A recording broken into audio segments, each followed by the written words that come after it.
GamesWeasel.com. Review.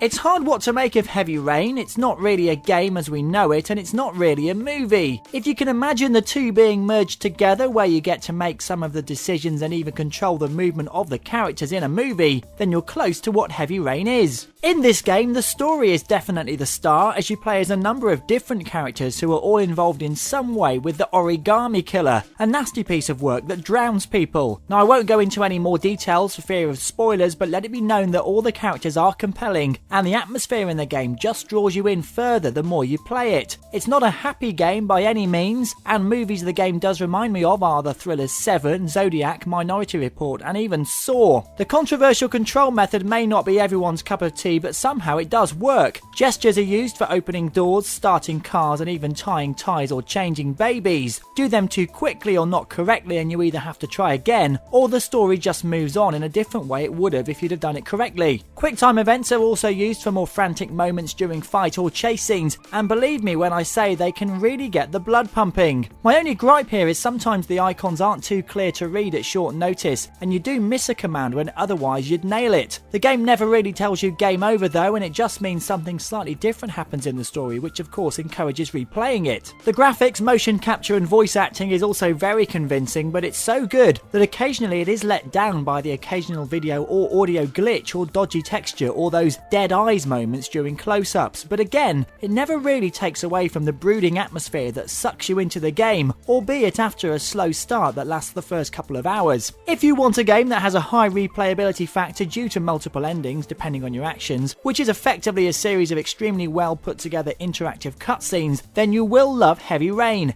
However, don't consider it if film noir's not your cup of tea and you just want to play games where you jump around and hit things. Heavy Rain gets the thumbs up in my book because it attempts something genuinely new and mostly it succeeds. As a piece of interactive entertainment which will keep you entertained for at least 7 hours, it does get an almost perfect 9 out of 10. You've been watching a review from Games Weasel. If you want to get the show each week, which includes video game reviews, news, previews, competitions and special features, then head over to GamesWeasel.com for our video podcast, Games Weasel TV. GamesWeasel.com.